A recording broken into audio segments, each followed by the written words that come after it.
नमस्कार, मैं डॉक्टर स्नेहलता चंदेल, एडीपीयू ग्वालियर। आज हम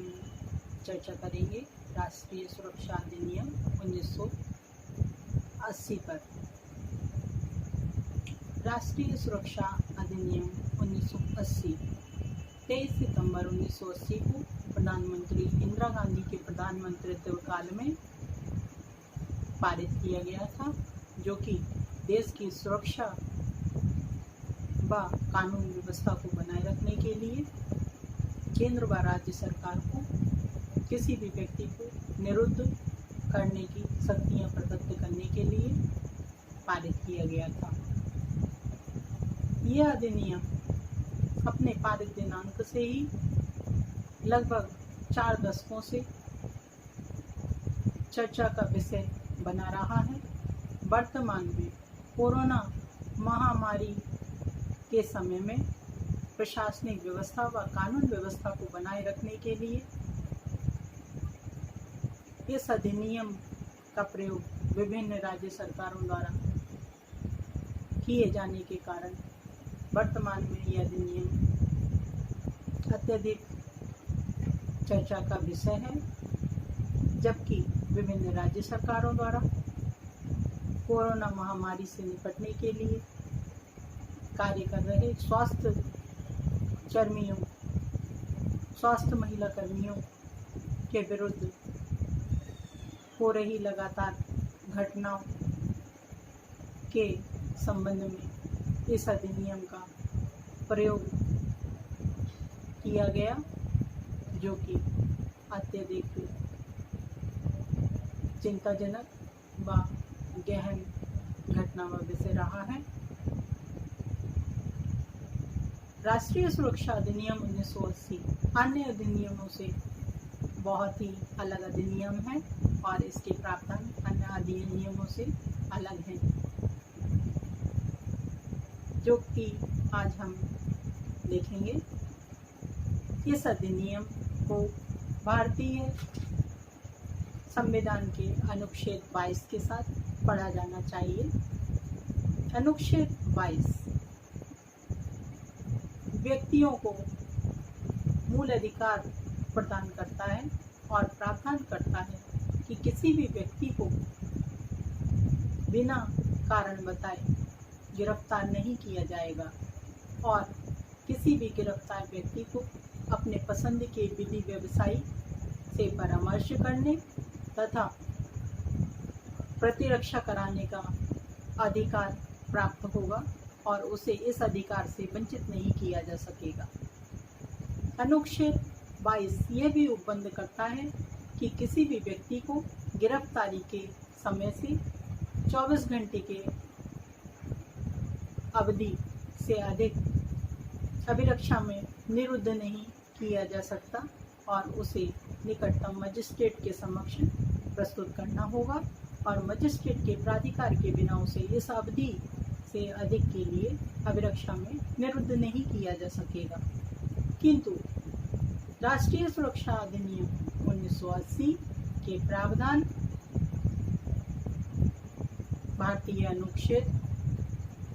भारतीय संविधान के अनुच्छेद 22 और दंड प्रक्रिया संहिता की धारा 57 के अपवाद स्वरूप हैं। दंड प्रक्रिया संहिता की धारा 57 में भी यही प्रावधान है कि किसी भी व्यक्ति को गिरफ्तारी के समय से 24 घंटे के भीतर निकटतम मजिस्ट्रेट के समक्ष प्रस्तुत करना होगा। इन 24 घंटों में गिरफ्तारी के स्थान से मजिस्ट्रेट के समक्ष पहुंचने तक का समय निकाल दिया जाएगा और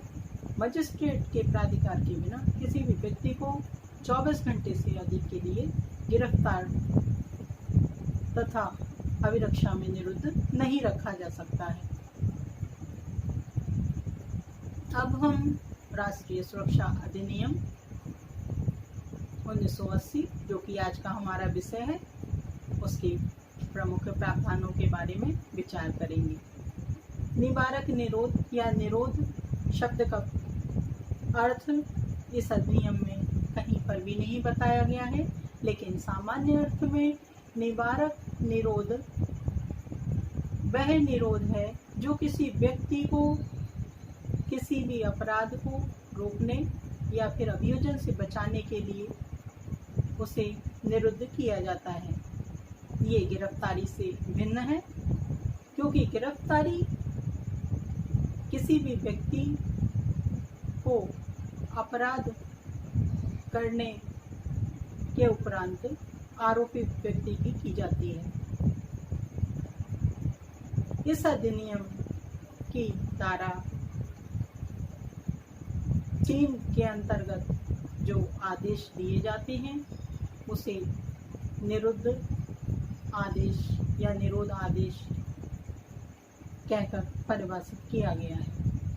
धारा 3 में निरोध आदेश करने का प्रावधान या शक्तियां केंद्रीय सरकार, राज्य सरकार तथा राज्य सरकार द्वारा प्राधिकृत स्थानीय अधिकारिता के भीतर स्थानीय मजिस्ट्रेट, जिला मजिस्ट्रेट और पुलिस आयुक्त को प्रदान की गई हैं। केंद्रीय सरकार की स्थिति में,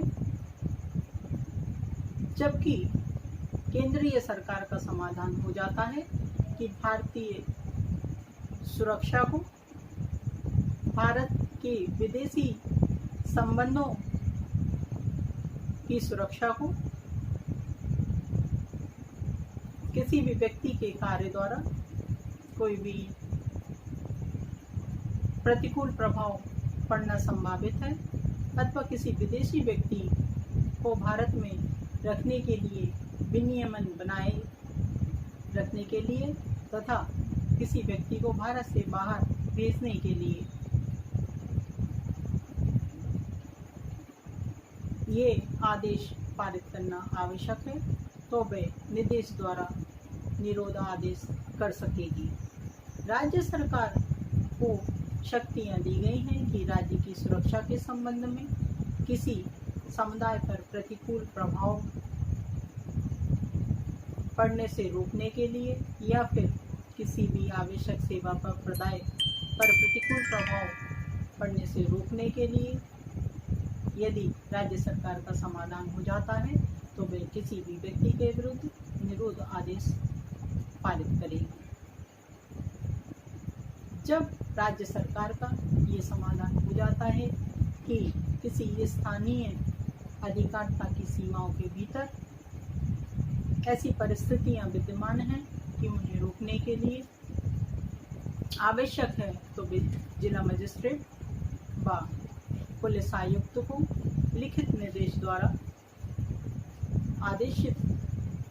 करेगी कि किसी व्यक्ति के विरुद्ध निरोधादेश पारित करे। इस प्रकार इस अधिनियम द्वारा केंद्रीय सरकार, राज्य सरकार, जिला मजिस्ट्रेट और पुलिस आयुक्त को, जिन्हें की राज्य सरकार द्वारा लिखित आदेश द्वारा निर्देशित किया गया है, निरोध आदेश पारित करने की शक्तियां प्रदान की गई हैं। अब हम जानेंगे कि एक समय में कितनी अवधि के लिए किसी व्यक्ति के विरुद्ध निरोध आदेश पारित किया जा सकता है। इस अधिनियम में प्रावधान है कि राज्य सरकार एक बार में एक व्यक्ति के विरुद्ध 3 मास से अधिक के लिए निरोध आदेश पारित नहीं कर सकती है, और जब राज्य सरकार को ऐसा प्रतीत होता है कि 3 मास की इस अवधि को और भी बढ़ाना आवश्यक है, तो वो समय समय पर संशोधनों के द्वारा संशोधन आदेश पारित कर 3 मास की अवधि के लिए पुनः इस निरोध अवधि को बढ़ा सकेगी। जबकि ऐसा आदेश राज्य सरकार द्वारा अधिकृत किसी जिला मजिस्ट्रेट या फिर पुलिस आयुक्त द्वारा दिया जाता है, तब वह उस तथ्य की सूचना तथा उन आधारों को संलग्न करते हुए राज्य सरकार को शीघ्र ही प्रस्तुत करेगा जिन आधारों पर निरोध आदेश किया गया है। ये तथ्य की सूचना तथा आधारों की सूचना का दिया जाना 12 दिन की अवधि के अंदर किया जाएगा। इस प्रकार स्पष्ट है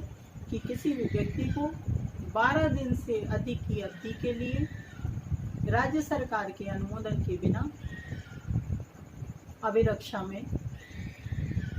निरुद्ध नहीं किया जा सकेगा। यदि किसी जिला मजिस्ट्रेट या पुलिस आयुक्त द्वारा निरोध आदेश का अनुमोदन राज्य सरकार द्वारा कर दिया जाता है तो उस व्यक्ति को एक बार में 3 मास की अवधि तक निरोध में रखा जा सकता है। जबकि राज्य सरकार किसी व्यक्ति के विरुद्ध निरोध आदेश पारित करती है या फिर किसी व्यक्ति के विरुद्ध निरोध आदेश का अनुमोदन करती है तो उसे 7 दिन के भीतर केंद्रीय सरकार को इस तथ्य की सूचना व साथ ही आधारों की सूचना प्रस्तुत करनी होगी। इस अधिनियम की धारा 7 में प्रावधान किया गया है कि जिस व्यक्ति को निरोध आदेश किया गया है वह व्यक्ति अपने को निरोध आदेश का पालन करने से छिपा रहा है या फरार हो गया है, ऐसा समाधान आदेश पारित करने वाले प्राधिकारी का हो जाता है तो वह इस तथ्य की सूचना मजिस्ट्रेट को देगा अथवा ऐसे व्यक्ति को निर्देश देगा कि वह ऐसे स्थान पर ऐसे समय में जो कि ऐसे आदेश में निर्दिष्ट होगा उपस्थित रहे। यदि ऐसा व्यक्ति जिसको ऐसा निर्देश दिया गया है वह ऐसे निर्देश का पालन करने में असफल रहता है और उपस्थित रहने में असफल रहता है तो जब तक कि वह इस बात का समाधान नहीं कर देता कि उसका उपस्थित होना संभव नहीं था,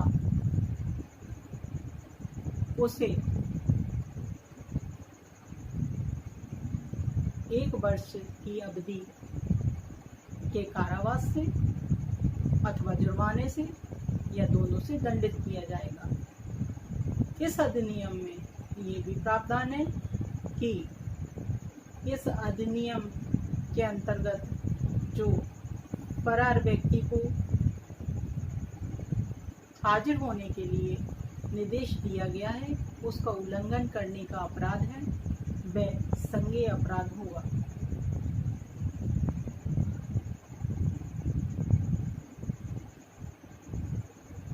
इस अधिनियम से पूर्व देश में राष्ट्रीय सुरक्षा अध्यादेश 1980 लागू था। यह प्रावधान अधिनियम की धारा 18 में किया गया है। इसलिए इस अधिनियम के प्रावधान अध्यादेश दिनांक 23 सितंबर 1980 से पूरे देश में लागू है। निश्चित है यह अधिनियम अत्यंत महत्वपूर्ण है। विशेष रूप से कोरोना महामारी के समय में यह अधिनियम अत्यधिक उपयोगी रहा है। आवश्यकता इस बात की है कि हम सभी लोग, प्रत्येक व्यक्ति, प्रत्येक नागरिक अपनी जिम्मेदारियों को समझते हुए शासन प्रशासन के दिशा निर्देशों का पालन करें तथा